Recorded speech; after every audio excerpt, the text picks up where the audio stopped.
Okay, so this is basically our first day of the pelvic stability series. And I decided to call it pelvic stability because it kind of covers like a whole host of issues that either us or clients might actually struggle with.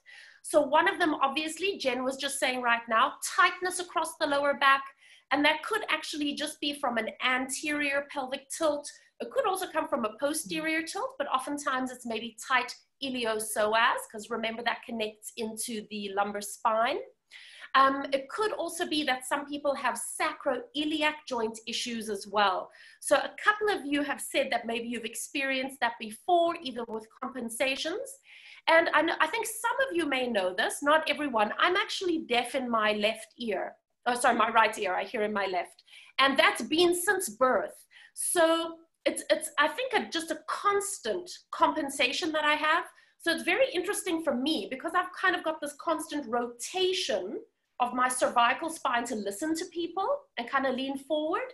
I compensate then down my spine, and oftentimes I get issues with my left sacroiliac joint. So, you know, a lot of the stuff that I'm going to do with you on this particular little 4-part series is kind of from personal experience for kind of like sorting out my own lower back and what feels good as well. And then guys, don't forget all of those muscles around the pelvis and the hips. You guys have seen it with your own clients that there's an imbalance, that there's a weakness maybe. Glute max gets very weak nowadays because we sit so much. Glute medius on the side, which basically holds our pelvis together. So I do a big focus on those as well, but also lower ab connection and inner thigh connection, I think, is so important, along with iliopsoas. So that's kind of what we're going to talk about in this series. And then you guys will be able to review the class. And at the end of it, I'm going to be sending you sort of a layout of all the progressions that we did. So you guys have something to build on for yourselves and for any clients that you work with as well. Okay, does that sound all right? Okay. Fantastic. So it's going to be a little bit different from our normal class, that I'm going to be feeding you information that hopefully you can use in the future as well. So all we're going to need today is a mat. You will need, I'm going to have my foam block. I'm going to use my block for between my knees, but you can use a small ball. You can use a rolled up towel. You can use a pillow off your couch. So please have that available to you. And then also I'm going to be using my TheraBand, but I'm going to be tying it up so it's quite tight. You could also use like a cotton strap from yoga. You could use a belt, you could use like a belt off your dressing gown if you want, but you will need some kind of strap to use as well for when we do a realignment for the pelvis, which is called the Dorn method. All right. Okay, so guys, we are going to start standing, so you can come onto your mats. And we're going to be starting with what's called a gluteal activation. So some of you have done this with me before in my courses, the mat course, because oftentimes we say to clients, engage your gluteals, and in fact what they do is grip the gluteals, and gripping is not what we want. So I'm going to turn sideways so you can kind of see what's happening with my pelvic position here. If you guys stand where you are for a moment, you can separate your feet a little bit. And I want you to squeeze your bum as hard as you can. And just notice what happens. When you squeeze your bum and you grip, can you feel that you naturally go into a posterior tuck? And it feels lovely because you're squeezing here and you can feel it working. But what happens is you lock the lumbar spine. So relax your bum for a second because it could be getting a nice workout. As soon as you do that grip and you lock the lumbar spine, it inhibits the ability to be able to move the spine freely, and you almost, you start to aggravate any kind of injuries or issues that you have in the lumbar spine. So what I want you to do is to take the heel of your hand, place it on your ASIS, take the tips of your fingers and drop it down onto your pubic bone, and I want you to soften your knees for a moment. And let's go into a posterior tilt. So your pubic bone is going to come forward And then let's go into an anterior tilt. So now your tailbone sticks out the back. And let's just go forwards and backwards a few times. And if this is hurting your lower back at all, then please just make it like a really small movement. All I want you to have is a sensation of when your pelvis moves, that there is a ripple effect into the lumbar spine, because the sacrum and then up into the lumbar spine is where it connects to the pelvis. And now I just want you to bring yourself into a neutral position and stay there for a moment. I'm going to turn around so you can see what I'm doing at the back. Keep one hand on your pelvis. Take your other hand and wedge your hand between your bum cheeks. All right, so you're going to wedge it right in there. And now what I want you to do is to squeeze your hand with your bum cheeks without tucking the pelvis under. So can you feel that you are engaging the gluteals, but you still have a neutral position of the pelvis? And now let both your hands come away. You have a neutral pelvis, you have engaged gluteals, and then are you able to straighten your knees and keep the sensation of engaging the gluteals, neutral pelvis, and take a moment to feel it? Because this is a reference that we come into anytime we are working through our Pilates classes. And then I want you to take a nice easy breath in. And then exhale, let your bum cheeks go. And you can give them a little bit of a shake. So that is how we engage gluteals without gripping. All right, and people think I'm crazy when I do it, but it gives them a reference point. All right, so please come to lie on your backs.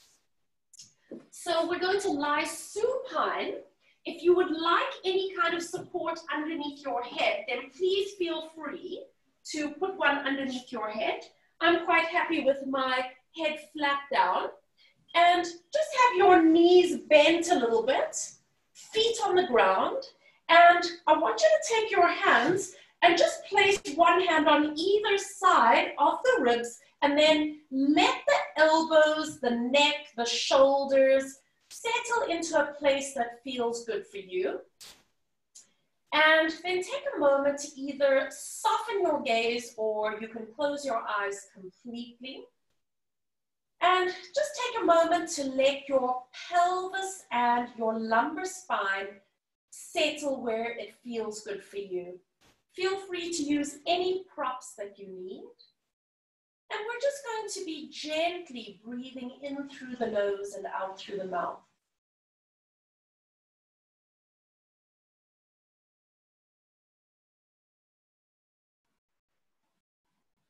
And just let your breath be easy. You don't have to force it in any way.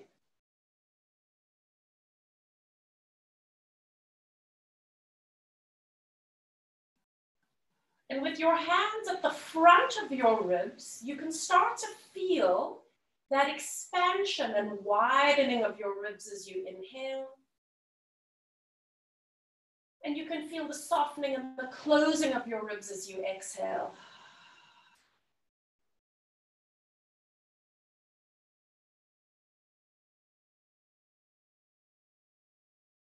And then bringing your awareness as you breathe to the back of your body, to the back of your ribs.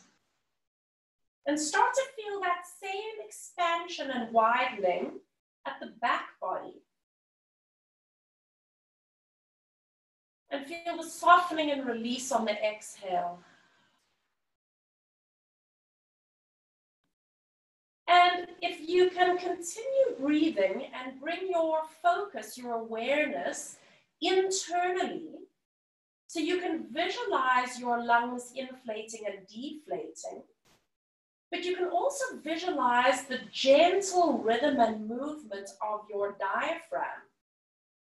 So as you breathe in and the diaphragm flattens, and as you breathe out and the diaphragm lifts, you can start to become aware of the connection of the diaphragm all the way around your ribs, and in fact, it connects down to your lumbar spine.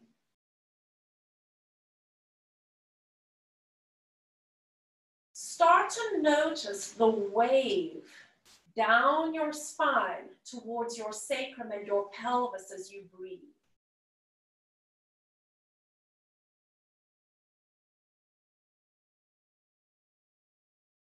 Start to notice the wave traveling up your spine towards your neck and towards the back of your head as you breathe.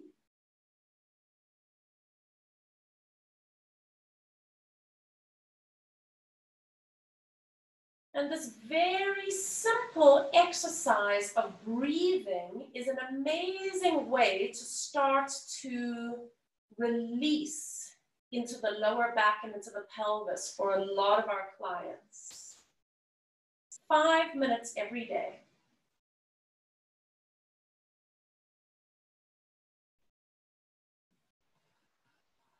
And we're just going to take one more breath in and out here.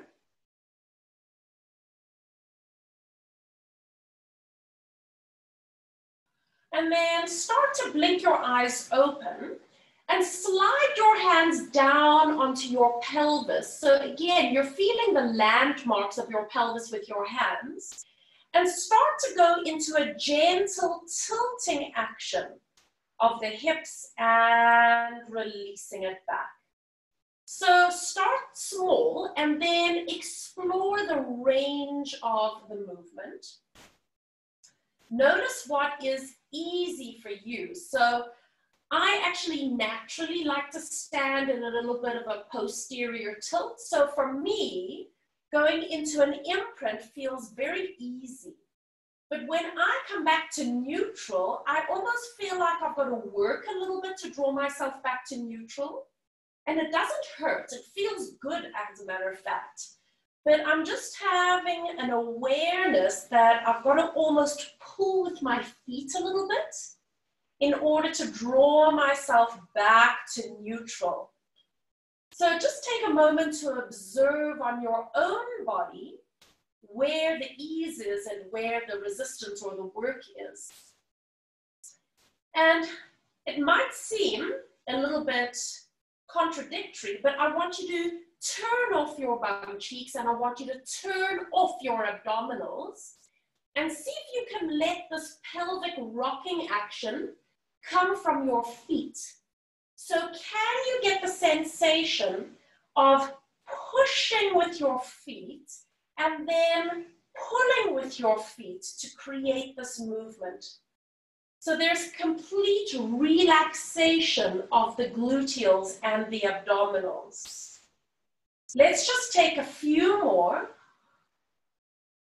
Remember to breathe. Let's take one more. And then release yourself back to the center and you can stay right here. Now remember I said I want you to have a little bit of a strap or your TheraBand close by. So I'm going to take my TheraBand and I'm sort of folding it in quarters, so it's actually quite rigid. There's not going to be a lot of give right here. And I want you to pick up your right leg and loop the strap around the top of the femur and hold onto it so that it's quite secure. Now all you're going to do is from this bent leg, stretch your leg out all the way out onto the floor. So your leg's going to relax on the ground and then bring that knee up again. Now, as you stretch your leg out, I want you to pull on the strap. So you're actually pulling the top of your femur up into the socket and then lift that leg up. So remember when you stretch your leg out, you're not going to hold it in the air. You're going to let it rest on the floor as you pull and release. And let's just do a few more. Pulling on the strap. And this is called the Dorn method. It's D-O-R-N. And this is one of the ways that you can self-realign the pelvis and the sacroiliac joint. Let's do one more time. Pull and release, and then take the strap away and you can place that foot down, and then maybe just pause there for a moment and just notice if there's any shift or change. And some people, by the way, when I do this with them, you can actually hear like a little pop because it sort of realigns itself. Let's try the other side. And guys, this shouldn't be painful. You might feel a little bit of discomfort because the strap is around the top of the femur.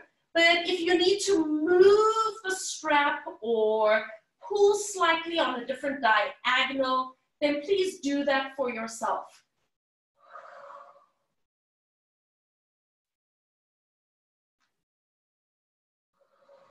Remember to let your leg completely relax on the floor. And create resistance for yourself. So what you're doing is you're pulling the top of the femur into the socket, and the weight of your leg moving away from the socket is what's actually going to help the realignment.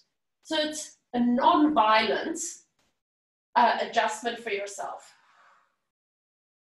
And we're just going to take maybe 2 more.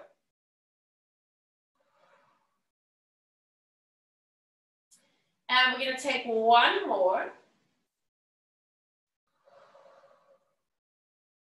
And release. And then remove the strap. Place it beside you. You can have your knees bent. And then again, just pause for a moment. You can close your eyes if you want.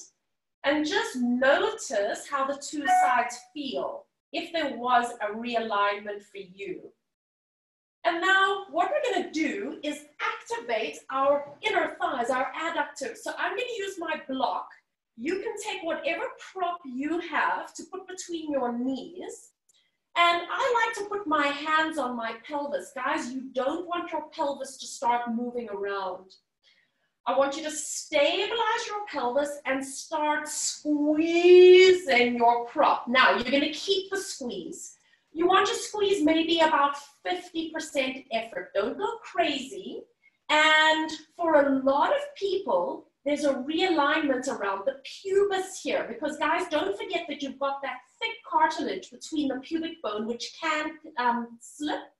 So for some of my clients, when they do this, you can hear this little, and it goes back into place.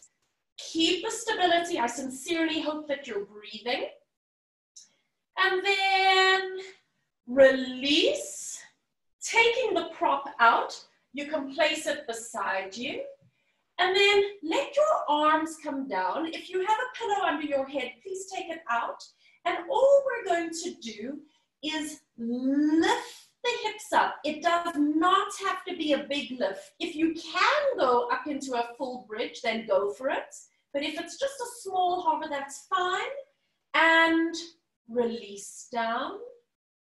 And we're going to do 2 more. Just press the pelvis up. So now what we're doing is we're starting to engage gluteus maximus and release it down. And let's just do 1 more time. It's a pelvic press. And releasing it down. And that's the last little part of the dawn alignment. Place your hand on your pelvis. Stretch one leg out. Stretch the other leg out. Bring the ankles and the feet together. Flex the ankles slightly and then just close your eyes for a moment. And just get a sense of if your legs are in alignment. Now, obviously, if you have a leg length discrepancy, then you're not going to have that. Then you might have a little bit of a misalignment there. But if your sacroiliac joint or pubis was out before, then hopefully things are back in alignment right now.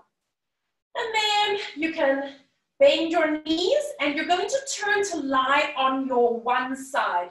Guys, it doesn't matter which side you do first. I'm lying on my left side, so I'm going to be working my right gluteus medius. So make a little pillow with your underneath arm or give yourself a stack of cushions. I want both your knees just a little bit bent.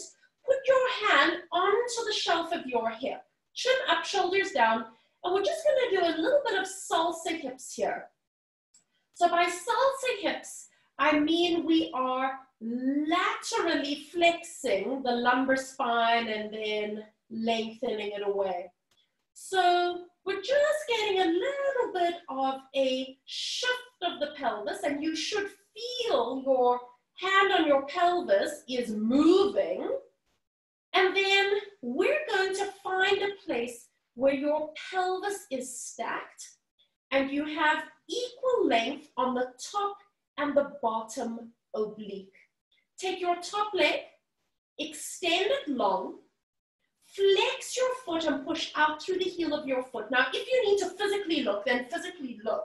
You should have a straight line from the ankle, knee, hip, shoulder, ear. That's your plumb line. If your leg is hinging forward, it means your hip flexors are trying to take over. So then please just bring your leg back in alignment. Or sometimes what happens is that your leg goes behind you and the pelvis rolls forward. Okay, and that's why a lot of people get tension in the lower back. In which case, roll the hip back and bring the leg forward so it's in alignment. Now we're just staying here today, guys. So this is isometric work. And the fact is, for a lot of our clients, you know, when you do your sideline gluteals, and the gluteals don't even switch on, they're feeling it down at the ankle, the peroneals, the ITB. And one of the ways we can help them find this connection is with isometric work. So we're just stabilizing here. We're maintaining alignment. And as the brain starts to connect to the muscles and those neural pathways wake up, you might very well notice that people start to compensate with their position because they haven't really worked that muscle before. It starts to get fatigued and then they want to cheat a little bit. So you need to watch them. And if they're really getting fatigued and starting to cheat, then you know what? They're done with that exercise and you can keep building up strength in the next session. So now, stay where you are. Connect your bottom oblique and see if you can lift your leg up maybe about 2 or 3 inches. It is not a big lift. Guys, this is purely shortening the gluteus medius muscle. And if you put your hand just on your pants, you should feel some wrinkles at the back of your pants. Underneath oblique engaging. Keep reaching through the crown of your head. We are purely focusing on isometrics right here. Now we're going to take just one more breath in and out. And then release, bend the knee, and maybe just give your tushies a little bit of a rub. All right, take your time. Turn to lie on your back again. Knees bent. You can place your hands on your pelvis. And just once again, I want you to close your eyes and observe. And this is also quite a nice way when you're working with clients that have pain in their lower back, that we just give them a chance to integrate and to feel what's happening with their bodies as they move. And then I'm going to have my back to you now. I want you to roll now onto your other side. So now I'm going to be lying on my right side. And make a little pillow with your underneath hand, both knees bent. Hand onto the shelf of your hip. Chin up, shoulders down. And let's start just with a little bit of our salsa hips. And again, this is just finding space. Because a lot of people, when they lie on their sides, they tend to collapse the bottom oblique. And then they're working in a laterally flexed spine, which isn't great. And now, find a place where you can stack your pelvis, that you have your equal length. Bottom oblique is engaged. And then take your top leg, extend it out, flex your foot, and then you can either look or you can just feel it in your mind's eye. Do you have your plumb line? Is your leg swinging forward? Is your leg swinging backwards? And guys, quite frankly, with a lot of clients, you check them because they're not really aware of where their body is in space. So one of the reasons that I like to flex the foot is that it helps connect into the gluteus maximus a little bit more. When you point your toes, it tends to move it away a little bit from the glute max. So it's just a little bit of a trick to help some of your clients find that whole pelvic complex. So connect your bottom oblique. Can you lift your leg up just a little bit higher? And we're going to hold it here now. So we are shortening the gluteus medius muscle. You should feel the wrinkles on your pants, and you have not collapsed your lumbar spine. So making sure for yourself that you've got the support through the obliques, make sure that you can breathe is really important. We're just going to stay here for a few more seconds. And then on your next breath, release, bending the knee, and you can give your tushies just a little bit of a rub. All right, so now turning onto your back,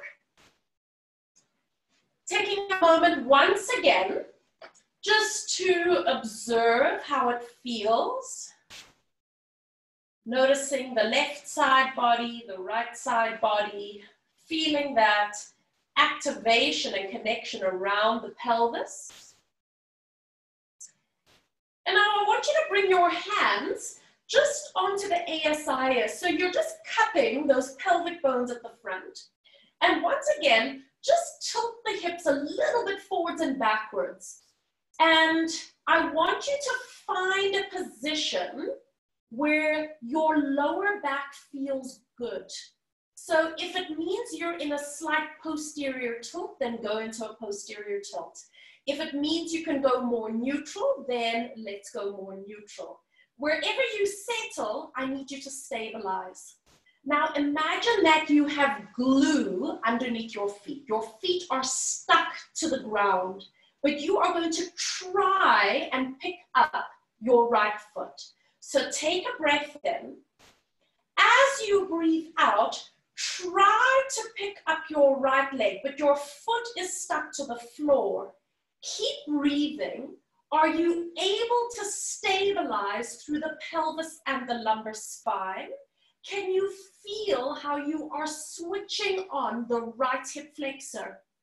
And then let the tension go. Let your foot go heavy to the ground and you release the tension around the pelvis and the lumbar spine. Let's try the left leg. Take a breath. On your exhale, try to pick up the left leg, but your foot is stuck to the ground. Guys, anybody watching us from the outside will not see anything happening because this is all internal work. This is transverse abdominis. This is hip flexor, iliopsoas, and then release and allow your foot to be heavy. Let's do that again. Take a breath in, stabilize pelvis.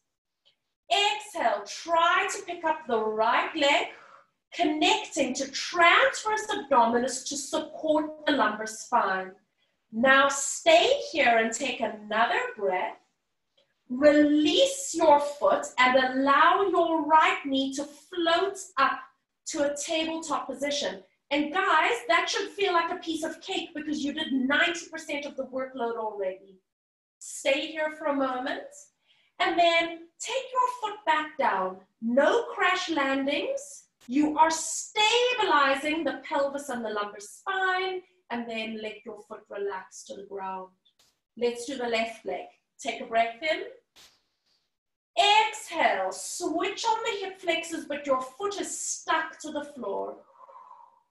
Take a little breath, and then release your foot And are you able to lift your leg up without compensating through the pelvis and the lumbar spine? Taking your foot back down again with control. So you're working eccentrically and let your foot relax. Now keep alternating your legs with control, bringing one leg up and then down again.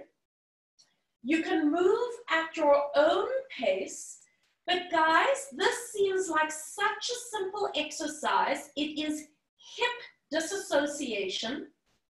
And what we're asking our clients to do here is to work the hip flexor without compensating through the lumbar spine and the pelvis. This is a lot of core control. And the number of clients who can't do this, and it's one of the main reasons that they take strain into their lower back.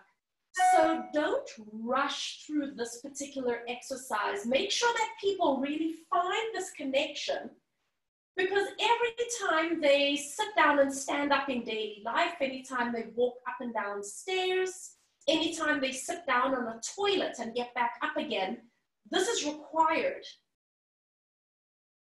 Connect your breath to your movement. And now pick up your right leg, hold it there, and cross your right thigh over your left thigh, like a little kid waiting to go to the toilet. And now keep your hands on your pelvis and start to do a minute rocking from side to side. So rotation of the lumbar spine is also really important for all of our daily activity, including walking, by the way.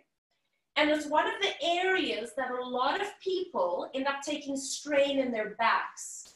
So start small, and it's almost going to feel like you're just rocking across your sacroiliac joints, across your sacrum. And then maybe, if it feels good for you, you can start to make it bigger and bigger. Little bit bigger, a little bit bigger. Start to notice how the rotation is traveling up towards your rib cage. So in fact, we don't have a heck of a lot of rotation around our lumbar spine, guys. Most of the rotation in our back happens around the thoracic spine and cervical spine. And then come back to the center and pause.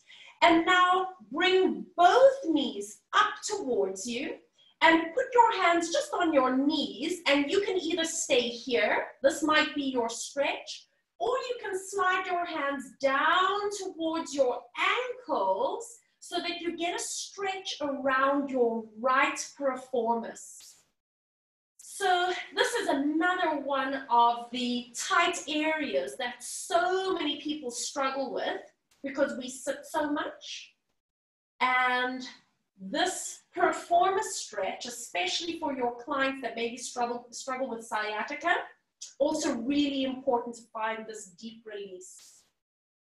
Stay here for just a few more breaths in and out. And then on your next breath, just uncross your legs and hug both knees in towards you. And then you're going to put your right foot onto the ground, cross your left thigh over, put your hands onto your pelvis, and then once again, let's start with that gentle rocking action of the spine. Just a little bit of a movement from side to side. And then start to explore the range. And by the way, if any of you guys have done Feldenkrais classes, I've never done any training in Feldenkrais, but I used to go to classes and do some workshops with a woman in Cape Town who was just phenomenal, Barbara McRae. And this is all part of the Feldenkrais method, where you actually start with these minute movements. It's very, very subtle and refined. And it just gives the body time to adapt. and time to absorb the movements. And then you can start to make this a little bit bigger and a little bit bigger. So now you're possibly rolling maybe over the sacrum and over towards each side of the pelvis. And notice at which point you start to feel that rotation coming up towards the thoracic spine and the rib cage. And maybe also notice if there's at any point pain or tension. And maybe then that's sort of your edge. Come back to the center. And then take your time as you bring both knees up towards you. Let your hands just rest on your knees for a moment. And then if you would like to intensify the stretch, you can slide your hands perhaps a little bit lower down. And this time with the left leg on top, you should be feeling quite a lovely release around that deep left piriformis and hip. Try to keep your head and shoulders as easy as possible.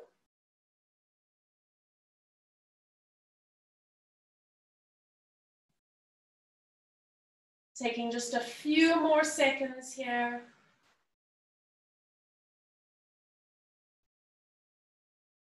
And then take your time as you release, uncross, and just hug both knees in towards you just for a moment. So now also a lot of people with lower back issues coming from a supine position to seated can be quite a thing. So one of the easy ways you can teach people is a slow roll up, or quite frankly, roll onto your side and come up into a seated position. With the slow roll up, you're going to hook your hands just behind your thighs. Start to bring your legs away from your chest until your elbows are straight. And you should almost feel like the weight of your legs is pulling in towards your hands. And then curl your head and shoulders forward. And with the rounding of the spine, there's a shifting from your center. And you start to pour your body weight in towards your feet. You might still need a little bit of a pad underneath your back. And then just allow your head to come all the way forward towards your knees. Take a nice easy breath in.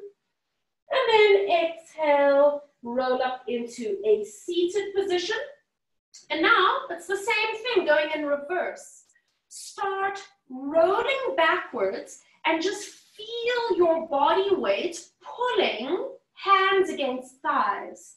And then allow your heels to lift up.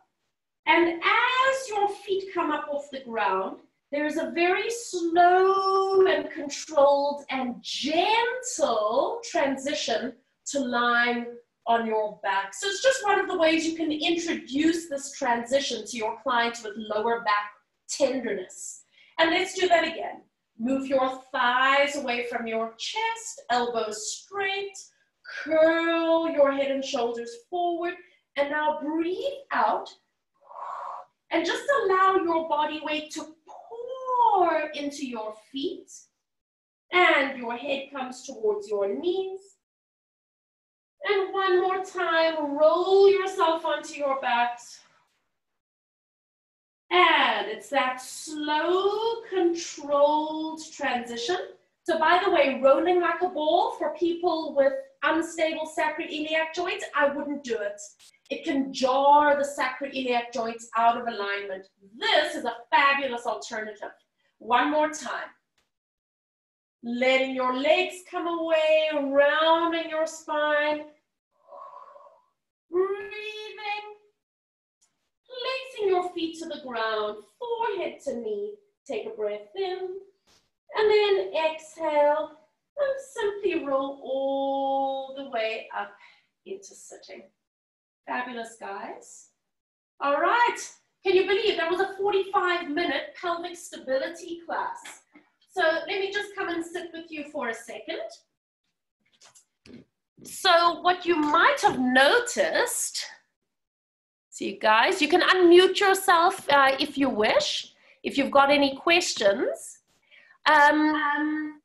What you might have noticed is that I didn't do some of the typical work, like some people literally with sacroiliac joint and lower back issues, doing a roll down with them is just not an option. It just puts too much strain and pain onto the lower back. So as we go over the next 3 classes and I build onto this sequence, I'm going to show you how you can progress. So how we're going to add resistance, how we're going to start challenging pelvic curls and pelvic presses, how we recruit gluteals more so that it's all about supporting around the pelvis and the lumbar spine. And then we'll start to show you modifications of the normal exercises that we might do in a class as well. How did that feel? It's very, very gentle, right? Very gentle. It's nice. Yeah. It's quite nice to sort of just revisit, because some of that stuff we've done with you, but it's just nice to revisit it, isn't it? Because I can think of like a bazillion of our clients, and Emma and I share clients who are so unstable. And even I love the one when you try and get your foot off the floor when it's imaginary stuff. People are so bad at that. Yeah. You know, and it's those things that we take for granted. Now, if you go Pelvis into goes like that, doesn't it? The whole time. Absolutely.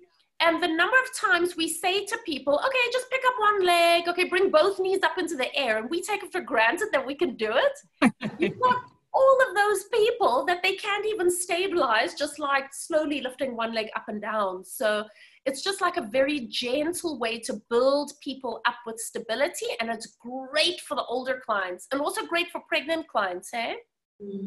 Fantastic. Yeah. Cool, guys. Thank you. Are you all good with that?